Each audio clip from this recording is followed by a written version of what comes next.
राधे राधे मेरे प्यारे भाइयों बहनों माताओं व बंधुओं।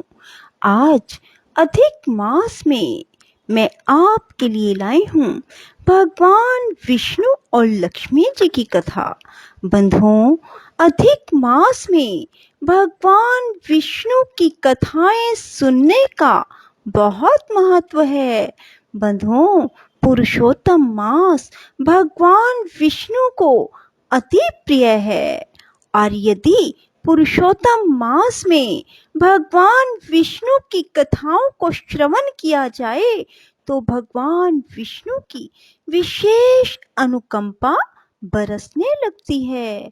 बंधुओं, जो मनुष्य भी पुरुषोत्तम मास में भगवान विष्णु की इन कथाओं को सुनता है उसके यहाँ विष्णु भगवान विशेष रूप से लक्ष्मी जी सहित विराजमान रहते हैं और उनके यहाँ किसी प्रकार की जीवन में कोई कमी नहीं रहती।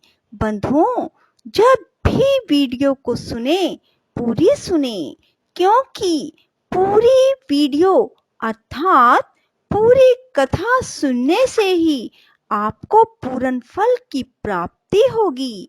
बंधुओं, यदि आपने हमारे चैनल को अब तक सब्सक्राइब नहीं किया तो जरूर करें और बेल आइकन दबाना ना भूलें ताकि आपको हमारी आने वाली सभी वीडियोस की जानकारी सबसे पहले हो सके। बंधुओं, वीडियो को पूरी सुनने के बाद कमेंट बॉक्स में जय विष्णु भगवान जय माँ लक्ष्मी जरूर लिखें। बोलो विष्णु भगवान की जय, लक्ष्मी माता की जय। श्री प्राशर जी बोले, इस प्रकार गोवर्धन पर्वत का धारण और गोकुल की रक्षा हो जाने पर देवराज इंद्र को श्री कृष्ण का दर्शन करने की इच्छा हुई। शत्रुजित देवराज गजराज ऐरावत पर चढ़कर गोवर्धन पर्वत पर आए और वहां संपूर्ण जगत के रक्षक गोप वेशधारी महाबलवान श्री कृष्णचंद्र को ग्वाल बालों के साथ गोएं चराते देखा। हे द्विज, उन्होंने यह भी देखा कि पक्षी श्रेष्ठ गरुड़ अदृश्य भाव से उनके ऊपर रहकर अपने पंखों से उनकी छाया कर रहे हैं। तब वे ऐरावत से उतर पड़े और एकांत में श्री मधुसूदन की ओर प्रीतिपूर्वक दृष्टि फैलाते हुए मुस्कुरा कर बोले। इंद्र ने कहा, हे श्री कृष्णचंद्र, मैं जिस लिए आपके पास आया हूँ वह सुनिए। हे महाबाहो, आप इसे अन्यथा ना समझें। हे अखिलाधार परमेश्वर, आपने पृथ्वी का भार उतारने के लिए ही पृथ्वी पर अवतार लिया है। यज्ञ भंग से विरोध मानकर ही मैंने गोकुल को नष्ट करने के लिए महामेघों को आज्ञा दी थी। उन्होंने यह संहार मचाया था, किंतु आपने पर्वत को उखाड़कर गौओं को बचा लिया। हे वीर, आपके इस अद्भुत कर्म से मैं अति प्रसन्न हूँ। हे कृष्ण, आपने जो अपने एक हाथ पर गोवर्धन धारण किया है, इससे मैं देवताओं का प्रयोजन सिद्ध हुआ समझता हूँ। आपसे रक्षित गौओं से प्रेरित होकर ही मैं आपका विशेष सत्कार करने के लिए यहाँ आपके पास आया हूँ। हे कृष्ण, अब मैं गौओं के वाक्य अनुसार ही आपका उपेंद्र पद पर अभिषेक करूँगा। आप गौओं के इंद्र हैं, इसलिए आपका नाम गोविंद भी होगा। श्री प्राशर जी बोले, तदंतर इंद्र ने अपने वाहन गजराज ऐरावत का घंटा लिया और उसमें पवित्र जल भरकर उससे कृष्णचंद्र का अभिषेक किया। श्री कृष्णचंद्र का अभिषेक होते समय गौओं ने तुरंत ही अपने स्तनों से टपकते हुए दुग्ध से पृथ्वी को भिगो दिया। इस प्रकार गौओं के कथन अनुसार श्री जनार्दन को उपेंद्र पद पर अभिषिक्त कर शचीपति इंद्र ने पुनः प्रीति और विनय पूर्वक कहा, हे महाभाग, यह तो मैंने गौओं का वचन पूरा किया। अब पृथ्वी के भार उतारने की इच्छा से मैं आपसे जो कुछ और निवेदन करता हूँ वह भी सुनिए। पृथ्वीधर, हे पुरुष सिंह, अर्जुन नामक मेरे अंश ने पृथ्वी पर अवतार लिया है। आप कृपा करके उसकी सर्वदा रक्षा करें। हे मधुसूदन, वह वीर पृथ्वी का भार उतारने में आपका साथ देगा, अतः आप उसकी अपने शरीर के समान ही रक्षा करें। श्री भगवान बोले, भरतवंश में पृथा के पुत्र अर्जुन ने तुम्हारे अंश से अवतार लिया है, यह मैं जानता हूँ। मैं जब तक पृथ्वी पर रहूंगा उसकी रक्षा करूंगा। हे शत्रुसूदन देवेंद्र, मैं जब तक वहीं तल पर रहूंगा तब तक अर्जुन को युद्ध में कोई भी ना जीत सकेगा। हे देवेंद्र, विशाल भुजाओं वाला कंस नामक दैत्य, अरिष्टासुर, केशी, कुवलय, पीड़ और नरकासुर आदि अन्य दैत्यों का नाश होने पर यहाँ महाभारत युद्ध होगा। हे सहस्त्रक्ष, उसी समय पृथ्वी का भार उतरा हुआ समझना। अब तुम प्रसन्नता पूर्वक जाओ। अपने पुत्र अर्जुन के लिए तुम किसी प्रकार की चिंता मत करो।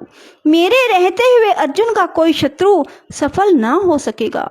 अर्जुन के लिए ही मैं महाभारत के अंत में युधिष्ठिर आदि समस्त पांडवों को अक्षत शरीर से कुंती को दूंगा। श्री प्राशद जी बोले, कृष्ण चंद्र के ऐसा कहने पर देवराज इंद्र उनका आलिंगन कर ऐरावत हाथी पर आरूढ़ हो स्वर्ग को चले गए। तदंतर कृष्ण चंद्र भी गोपियों के दृष्टिपात से पवित्र हुए मार्ग द्वारा गोप कुमारों और गौओं के साथ ब्रज को लौट आए। इंद्र के चले जाने पर लीला बिहारी श्री कृष्ण चंद्र को बिना प्रयास ही गोवर्धन पर्वत धारण करते देख गोपगण उनसे प्रीतिपूर्वक बोले, हे भगवान, हे महाभाग, आपने गिरिराज को धारण कर हमारी और गौओं की इस महान भय से रक्षा की है। हे तात, कहाँ आपकी यह अनुपम बाल लीला, कहाँ निंदित गोप जाति और कहाँ ये दिव्य क्रम, यह सब क्या है? कृपया हमें बतलाइए। आपने यमुना जल में कालिया नाग का दमन किया, धेनुकासुर को मारा और फिर यह गोवर्धन पर्वत धारण किया। आपके इन अद्भुत कर्मों से हमारे चित्त में बड़ी शंका हो रही है। हे अमित विक्रम, हम भगवान हरि के चरणों की शपथ करके आपसे सच सच कहते हैं कि आपके ऐसे बलवीर्य को देखकर हम आपको मनुष्य नहीं मान सकते। हे केशव, स्त्री और बालकों के सहित सभी व्रजवासियों की आप पर अत्यंत प्रीति है। आपका यह कर्म तो देवताओं के लिए भी दुष्कर है। हे कृष्ण, आपकी यह बाल्य अवस्था, विचित्र बलवीर्य और हम जैसे नीच पुरुषों में जन्म लेना, ये अमेयात्मन, ये सब बातें विचार करने पर हमें शंका में डाल देती हैं। आप देवता हो, दानव हो, यक्ष हो अथवा गंधर्व हो, इन बातों का विचार करने से हमें क्या प्रयोजन है? हमारे तो आप ही बंधु हैं, आपको नमस्कार है। श्री प्राशद जी बोले, गोपगण के ऐसा कहने पर महामती कृष्णचंद्र कुछ देर तक चुप रहे और फिर कुछ प्रणय जन्य कोप पूर्वक इस प्रकार कहने लगे। श्री भगवान ने कहा, हे गोपगण, यदि आप लोगों को मेरे संबंध से किसी प्रकार की लज्जा ना हो तो मैं आप लोगों से प्रशंसनीय हूँ। इस बात का विचार करने की भी क्या आवश्यकता है? यदि मुझ में आपकी प्रीति है और यदि मैं आपकी प्रशंसा का पात्र हूँ तो आप लोग मुझ में बांधव बुद्धि ही करें। मैं ना देव हूँ, ना गंधर्व हूँ, ना यक्ष हूँ, ना दानव हूँ। मैं तो आपके बंधन रूप से ही उत्पन्न हुआ हूँ। आप लोगों को इस विषय में कुछ विचार ना करना चाहिए। श्री प्राशद जी बोले, हे महाभाग, श्री हरि के प्रणय कोप युक्त होकर कहे हुए इन वाक्यों को सुनकर वे समस्त गोपगण चुपचाप वन को चले गए। तब श्री कृष्णचंद्र ने निर्मल आकाश, शरद चंद्र की चंद्रिका और दिशाओं को सुरभित करने वाले विकसित कुमुदनी वनखंडी को मुखर मधुकरों से मनोहर देखकर गोपियों के साथ रमन करने की इच्छा की। उस समय बलराम जी के बिना ही श्री मुरली मनोहर, स्त्रियों को प्रिय लगने वाला अत्यंत मधुर, अस्फुट और मृदुल बद्ध ऊंचे और नीचे स्वर से गाने लगे। उनकी उस सुरम्य गीत ध्वनि को सुनकर गोपियां अपने अपने घरों को छोड़कर तत्काल जहाँ श्री मधुसूदन थे वहां चली आई। बोलो श्री विष्णु भगवान की जय, लक्ष्मी माता की जय, राधे राधे, जय श्री कृष्णा। बंधुओं, यदि आपको हमारी वीडियो पसंद आए तो इसे लाइक करें और शेयर भी जरूर करें। धन्यवाद।